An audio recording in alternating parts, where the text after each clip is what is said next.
정청래 의원의 페이스북 4월 4일 오전 11시 헌재 선고 연락받았습니다. 여기서부터 소식이 빡 퍼져나가기 시작하는데 가장 먼저 연락받은 게 정청래 법사위원장일 거란 말이죠. 이야, 나 뭔가 뻥 뚫린 거예요. 그래서 드디어 이 기나긴 터널의 끝이 보인다.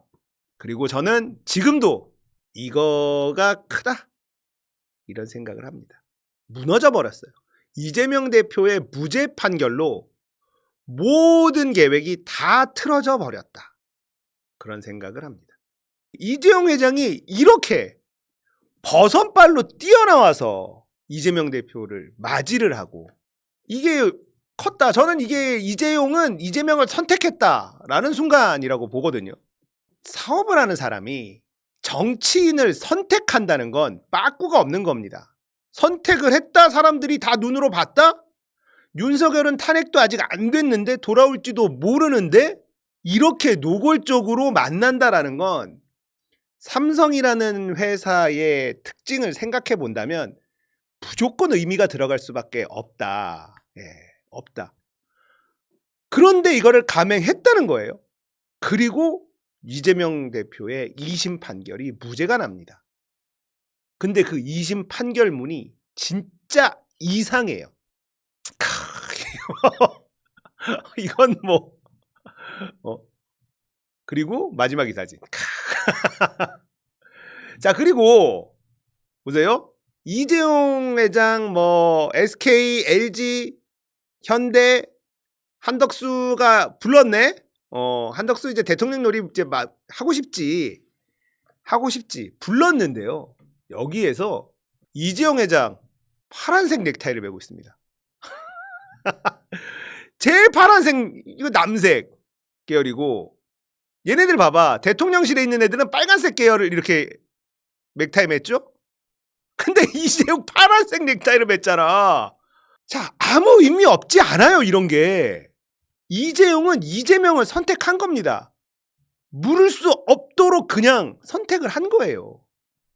삼성이 원래 파란데 이런 행사를 하는데 넥타이 색깔 하나하나가 의미가 다 있다는 겁니다. 진짜로. 여기에서 저는 이재용의 선택이었다라는 생각을 가지는데요.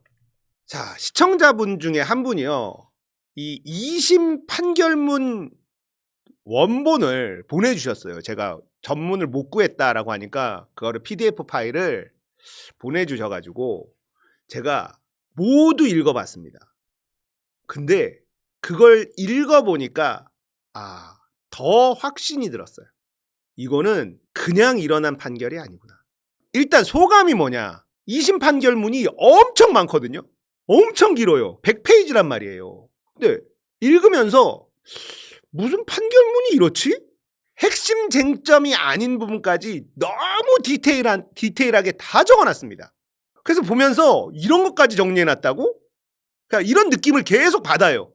판결 2심, 이재명 대표의 2심 판결문을 쭉 보면. 그리고 이 재판부가 원래 정의로운 판결로 유명한 인간들이 아니었어요. 고발사주 손준성 무죄를 줬고요. 최강욱 의원 의원직 박탈 유죄를 준 재판부 그대로가 이재명 대표 2심 재판부였습니다. 그러니까 이 이찍놈들, 국민의힘 애들 모두가 이재명 2심에서 유죄를 의심하지 않았어요. 이 재판부를 딱 보아하니 이건 무조건 유죄다. 그러면서 뭐 했어? 언론들은요, 금액 맞히게 했어요. 아마 실형까지는 안 갈 거고 벌금형, 벌금형에서 뭐 100만 원이 300만 원이 될 거다, 뭐 할 거다, 이런 얘기를 했지 무죄가 날 거라고는 생각하지 않았다니까. 판결문을 쭉 읽어보면 이재명 무죄를 위해서 이렇게 애를 썼다고? 손준성을 무죄를 주고 최강욱 의원 유죄를 준 그 재판부가 납득이 안 되는 거예요. 판결문을 다 읽어보니까 더 납득이 안 돼요. 그래서 이건 뭔가의 힘이 작동했구나, 그런 확신이 더 들었습니다. 이건 삼성의 힘이다. 그것 말고는 설명할 방법이 없다. 삼성은 사업을 하는 기업이잖아요. 기업은요, 불확실성이 제일 싫을 수밖에 없습니다. 이재용은 이재명을 선택했고 대법원에서 다시 뒤집어지는 일을 막고 싶었을 것 아니냐. 사업가가 정치인을 선택했다는 시그널을 줬다 그러면 뒤집을 수가 없어요. 이건 너무 노골적으로 줬기 때문에. 판결문에는 검찰이 공소장을 잘못 썼다는 것까지 다 적혀 있습니다. 대법원에서 이 판결문을 뒤집으려면요, 쥐기현이나 심우정급 뻔뻔한 인간들이 나와서 온갖 욕을 먹어도 내가 이거를 뒤집겠다. 진짜 대놓고 빤스 벗고 날뛰는 인간이 있기 전에는 상식적으로는 이 판결문을 뒤집을 수 없도록 너무 꼼꼼하게 만들어놨습니다. 그러니까 판결문이 100페이지란 말이에요. 뒤에 공소장도 검찰의 공소장을 그대로 붙여놓고 다 합치면 100페이지 정도 되는데 공소장이 개판이에요. 억지로 막 시비를 다 걸어놨는데 그 말도 안 되는 억지 시비를 한 줄 한 줄 다 반박해놨습니다. 자, 그러니까 이게 대법원에서 뒤집어지는 건 지기현 같은 미친놈이 한번 등장하지 않으면 못 뒤집는 거거든요. 그걸 반박할 수가 없도록 만들어놨기 때문에. 자, 대법원에서 이거 안 뒤집어집니다. 저는 삼성의 힘이다라고 생각해요. 이 재판부가 정의로운 재판부가 아니다. 그리고 검찰의 공소 사실을 일일이 한 줄 한 줄 다 반박해놨기 때문에 이걸 뒤집으려면 법리적으로는 불가능해요. 자, 그리고 지기현 판사 요즘에 이제 뭔가 이상하다. 지기현이. 이거 걱정하시는 분들이 있는데 이것도 걱정할 필요 없다고 생각합니다. 판은 완전히 뒤집어졌어요. 이제 지기현이라는 인간은 궁지에 몰릴 수밖에 없습니다. 지기현이 누구냐? 이재용 모두 무죄를 준 판사가 지기현입니다. 지금 뭐 증인을 불러서 증언도 못하게 하고 막 지 마음대로 막 한다고 하는데, 자, 윤석열을 풀어줄 수 있을까 지기현이? 그러면 그 모든 것을 감당할 만큼의 이익이 있어야 돼요. 지기현한테. 판이 무너지면 지기현도 살 길 찾을 거다. 저는 걱정 안 합니다. 삼성 이재용 무죄 판결을 모두 무죄 판결을 준 게 지기현이에요. 그리고 이제 마지막 남은 걱정이 뭡니까? 혹시 5대3 기각이 나오면 어떡하지? 이 걱정. 요만큼이라도 들어요. 어쩔 수가 없어. 당연히 8대0입니다. 그런데 혹시 또 도라이들이? 이러면 어떡하지? 만약에 윤석열이 복귀하는 기각이 만약에 나온다. 그러면 온 나라가 뒤집어질 수밖에 없습니다. 이거는 김진, 중앙일보 전 논설위원 있죠. 김진도 이런 얘기를 했고 저도 생각이 똑같은데, 만약에 윤석열이 기각이 돼서 다시 복귀하는 날이 된다? 윤석열은 관저에서 대통령실로 출근도 못합니다. 사람들이 전부 다 거리에 쏟아져 나올 거예요. 온 국민이 거리로 뛰쳐나오게 될 겁니다.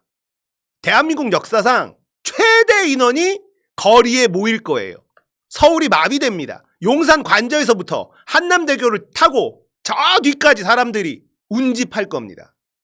전 세계에 생중계될 거예요. CNN이 촬영할 겁니다. 윤석열은 관저에서 대통령실로 나가지도 못합니다. 제2계엄을 할 수 있지 않냐? 제2계엄 할 엄두도 나지 않을 정도의 사람들이 거리로 쏟아져 나올 겁니다. 국민의힘이 그걸 보고 어떻게 할까요? 못 버팁니다. 헬마우스가 이 얘기를 했어요. 우리가 압도적 다수다. 우리가 압도적 다수인데 이놈들이요, 87 헌법체제를 박살냈습니다.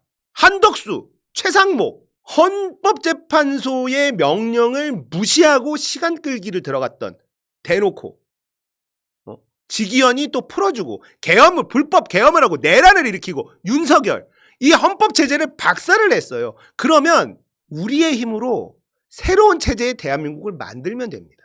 우리가 대한민국의 주인이고 압도적 다수라는 걸 잊으면 안 된다. 이건 헬마우스가 얘기해 준 건데 너무 저도 감동을 받았어요. 저들이 이 체제를 무시하고 이 체제를 박살을 냈고 그렇게 해서 윤석열이 돌아간다. 우리의 힘으로 다 끌어내리고 새로운 체제, 제7공화국을 만들면 그만이다라는 겁니다. 물론 그 과정에서 유혈 사태가 일어날 수도 있다. 하지만 결과는 결국 우리가 원하는 대로 될 것이다. 왜냐? 우리가 대한민국의 주인이고 우리가 압도적 다수기 때문에 할 수 있다는 거예요. 지금 87년도 헌법체제, 이것도 그냥 얻은 게 아니잖아요. 거저 얻어진 게 아닙니다. 그렇게 되면 진짜 혁명이 일어나고 그 혁명으로 지금의 헌법체제가 붕괴되고 새로운 헌법체제인 제7공화국을 우리가 탄생시킬 수가 있다. 걱정하지 마라. 어떤 결과가 나오더라도 우리가 원하는 결과를 만들 수 있다고 확신을 하면 된다. 결국 결과는 정해져 있다. 윤석열이 파면당하든 파면당하지 않든 결과는 우리가 원하는 대로 될 것이다 라는 거예요. 민주공화국의 주인은 국민입니다. 우리예요. 그리고 우리는 압도적인 다수를 가지고 있습니다. 쫄지 마라. 자, 그리고 헌법재판관들이 윤석열을 복귀시켰을 경우 일어날 일을 모를까요? 당연히 알고 있겠죠. 엄청난 반발이 나올 수밖에 없습니다. 왜냐?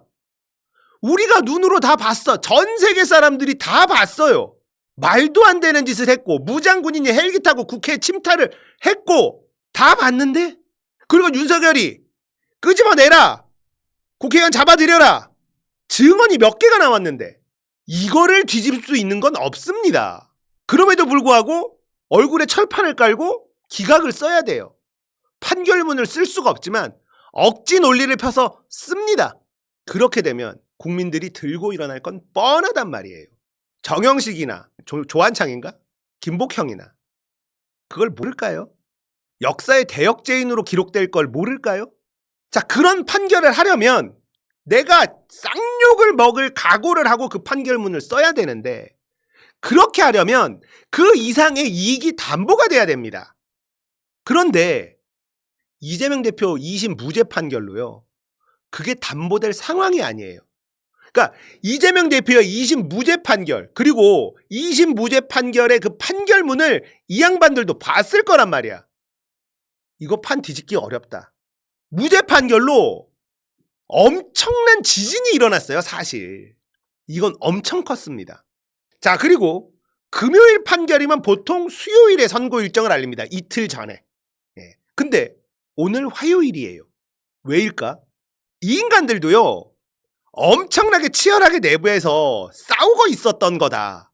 저는 이렇게 생각을 합니다. 그러니까 소수의 엑스맨이 시간을 끄는데 다수의 윤석열을 파면시켜야 된다고 하는 사람들이 끌려갈 수밖에 없는 구조, 이거였는데 결국 지지를 쳤다. 그러니까 보통이면 수요일에 일정을 밝히고 이틀 뒤 금요일에 선고를 하는 게 관행이었는데 화요일에 일정을 알린 거예요. 자, 거기다가 내일이 보궐선거 날입니다. 근데 선거 전날에 선고일을 고지했다? 이것도 저는 의미가 있다는 거예요. 무너졌다는 거예요. 그러니까 어쨌든 헌법재판소 내부의 이 8명이 치열하게 막 다투고 있었는데 한쪽 축이 시간을 끌던 인간들이 와르르 무너진 거예요. 지금까지 헌재는요, 관행을 외쳤습니다. 그런데 수요일이 아니고 선거 끝나고도 아니고 화요일에 선고일을 고지했다는 건 관행을 지킬 여유조차 없었고 저쪽이 지지치자마자 바로 알린 거다. 저쪽 축이 무너진 겁니다. 자, 지금까지 어떤 힘이 작동을 해서 시간을 끌고 이재명 대통령을 막아야 한다, 이걸로 움직였다라는 거는 우리가 다 알고 있는 사실 아닙니까? 그런데 어쨌든 한 축이 무너지면서 관행도 깨면서 화요일에 고지를 하고 금요일에 선고입니다. 개인적으로는 8대0 파면을 예상합니다. 헌법재판관들 중에 있는 엑스맨, 얘네들이 비겁한 인간들이에요. 판이 뒤집어졌고 배가 침몰하고 있는데 나는 윤석열을 지켜야 돼 라는 결기를 가지고 윤석열을 지킵니까? 그 결기를 지킬 거라고 저는 생각하지 않아요. 누구보다 빠르게 태세 전환을 하고요, 본인의 이익을 위해서 노력할 겁니다. 이 인간들은 그런 인간이잖아요. 말도 안 되는 기각이 나와도 상관없어. 그때는 국민의 분노가 모든 걸 집어삼킬 거니까요. 8대0이 나올 겁니다. 거기다가 확실한 게 있죠. 선고기일 생중계에 일반인 방청 허용했어요. 일반인 방청 허용? 이거는 신호예요. 파면이다. 8대0이다. 자, 이걸 일반인 방청 허용이라고 딱 알리는 거는요, 너무 기다리게 해서 죄송합니다입니다. 죄송합니다. 헌법재판소에서 나머지 재판관들도 국민들한테 너무 미안한 거, 너무 죄송한 거예요. 그래서 선고기일 생중계 일반인 방청 허용, 이게 맨 앞에 나와요, 뉴스에. 이건 진짜 죄송합니다. 죄송합니다. 라는 신호로 저는 읽혔어요. 걱정할 필요가 없다. 파면을 선고하지 않을 수가 없어요. 대세는 이미 끝났습니다. 극우들 지금 힘 다 빠졌습니다. 극우들 지금 보세요. 조회수 완전 망가졌죠. 집회에 나가면 사람 쭉 빠졌죠. 맛이 갔습니다. 돈이 없어진 건지 아니면 돈을 안 쓰고 있는 건지 뭔지 모르지만 이재명 대표 2심 무죄 판결 나오고 나서 대오가 완전히 흐트러졌어요. 그러니까 이재명 대표의 유죄를 의심하지 않았습니다. 근데 무죄가 나고 나서 그 다음 스텝이 아예 없는 거예요. 얘네들.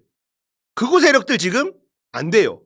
거기다가 얘네들이 결국은 돈으로 움직이던 애들이란 말이에요. 물론 돈으로 움직이지만 실제로 민주당을 싫어하고 이재명을 싫어하는 사람들이 움직였을 겁니다. 돈 받고. 근데 돈으로 움직이는 사람들의 특징은요. 돈을 안 주면 안 한다는 거예요. 자기가 지금 이재명 대통령을 막아야 된다 생각하고 집회에 나가고 싶어도 돈을 안 받고 그냥 나가면 다음부터 돈 안 준다라는 생각을 할 수밖에 없습니다. 그래서 지금 나가야 되는데 하다가도 돈을 안 준다 그러면 안 나갑니다.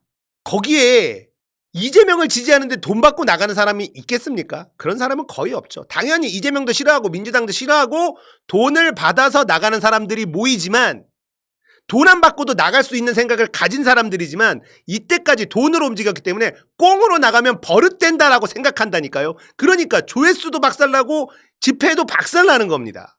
안 돼요. 근데 우리 자발적으로 나가잖아요. 사람들이 점점점 더 많이 모입니다.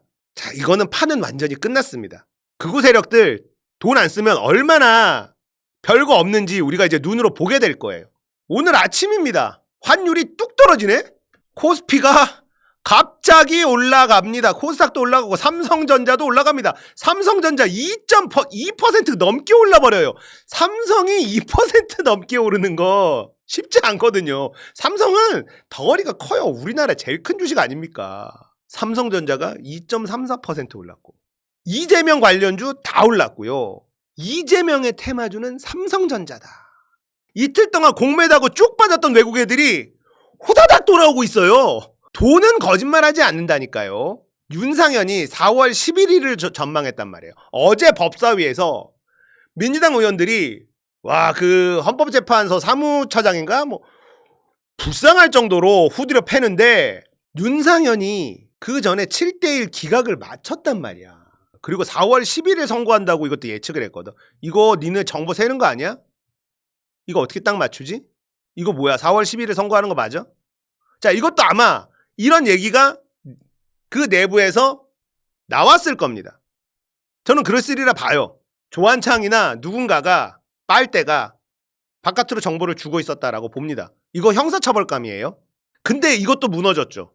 그러니까 이게 어느 순간에 짜여져 있던 힘이 와르르르 무너지고 있는 거고요. 무너지기 시작하면 걷잡을 수가 없어요. 왜냐하면 먼저 탈출하는 놈이 이익을 보거든요. 국민의힘은 어떻게 될까? 국민의힘도 이제 4분 5열이 될 수밖에 없습니다. 모든 정황이 윤석열 파면을 가리키고 있어요. 걱정하지 마십시오. 우리가 이깁니다. 자, 그러면 윤석열의 파면이 됐다. 그러면 이제 모든 게 끝났느냐? 아닙니다. 이재명이 대통령이 되는 길은요. 험난할 수밖에 없습니다. 자, 모든 계획이 다 틀어지네? 언제부터? 이재명 무죄부터 와르르 무너지기 시작하는데 걷잡을 수가 없는 거예요? 그러면 저들이 남은 건 뭐가 있을까요? 저격. 이재명 대표의 경호를 한층 더 강화해야 되고요. 이재명 대통령이 될 때까지 경호를 엄청나게 강화해야 됩니다. 이제 쟤네들은 그거 말고는 남은 카드가 없는 겁니다.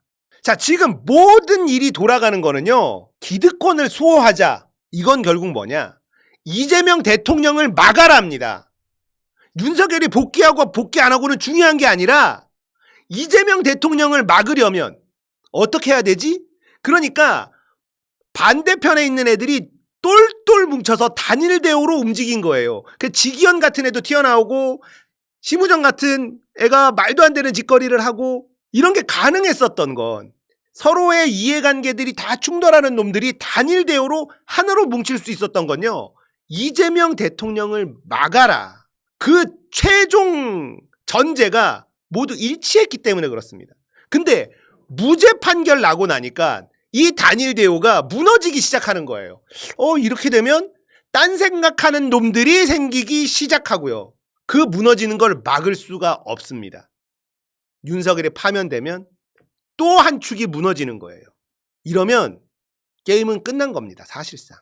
마지막 발악은 이재명 대표의 저격입니다. 테러. 김건희는 뭐든지 할 수 있어요. 제 예상으로는 아마 더 큰 굿을 준비하고 있을 수도 있습니다. 김건희는요. 그것과 동시에 테러를 준비할 가능성도 있습니다. 굿을 엄청 했다고 하죠. 치성이 부족하다. 이렇게 생각할 수도 있어요. 쟤네들은. 그리고 이런 얘기도 나온다고 해요. 이재명의 신빨 못 이긴다는 거예요. 걔네들은 무속으로 생각하거든. 이재명을 굿을 하고 뭘 하고 아무리 죽이려고 용한 무당 뭐 도사들 다 써봤는데 이재명을 못 죽이잖아요. 그러니까 신빨에서 이재명을 이길 자가 없다. 이런 얘기까지 돈다는 썰이 돌아요. 어떤 용한 무당도 어떤 신통력이 좋은 그 무속인도 이재명을 못 죽인다. 그러니까 결론이 이재명의 신빨이 진짜 막강하구나. 이딴 소리가 들린다는 얘기도 있다는 겁니다. 쟤네들 생각은 그렇다는 거예요. 뭐 이거 다 뭐 카더라는 썰이지만 검찰 동원하고 무속 동원하고 실제 김진성 시켜서 실제 테러를 감행하고 다 했는데 하나도 안 먹히잖아요. 하나도. 그러니까 얘네는 이재명이 죄가 없고 뭐 이래서가 아니라 이재명의 신빨이 대박이구나. 이렇게 생각한다. 이런 썰도 돌고 있습니다. 4월 4일 금요일 8대0 파면이 될 것이고 오전 11시 저는 이것도 생각이 있었다고 저는 느껴요. 본인들이 시간을 질질 끌어서 민생경제 파탄 나고요. 자영업자들 박살 나고요. 금요일 하루는 일찍 선고해 드릴 테니 자영업자들 장사 좀 하시라. 저는 그런 뜻도 들어가 있다라고 생각합니다. 금요일 오전 11시 대한민국 오랜만에 불금으로 제대로 불타오르지 않을까. 그러니까 헌법재판소 내부에서도 엄청나게 싸움이 있었을 거 아닙니까? 소수의 엑스맨한테 질질 끌려다니면서 국민들한테 그 미안한 마음을 가지고 있었던 헌법재판관들도 많이 계셨을 거예요. 그런데 그 엑스맨이 쥐지를 치자마자 화요일 오늘 선고기일을 공지를 하고 오전 11시 이렇게 한 거다라고 저는 생각합니다. 뭐 제 개인적인 생각이니까 사실 아무 의미 없는 건데 그런 것들도 들어가 있지 않을까. 국민들한테 미안한 마음이 분명히 이 안에는 담겨져 있다. 고생하셨고 빨리 금요일이 왔으면 좋겠다.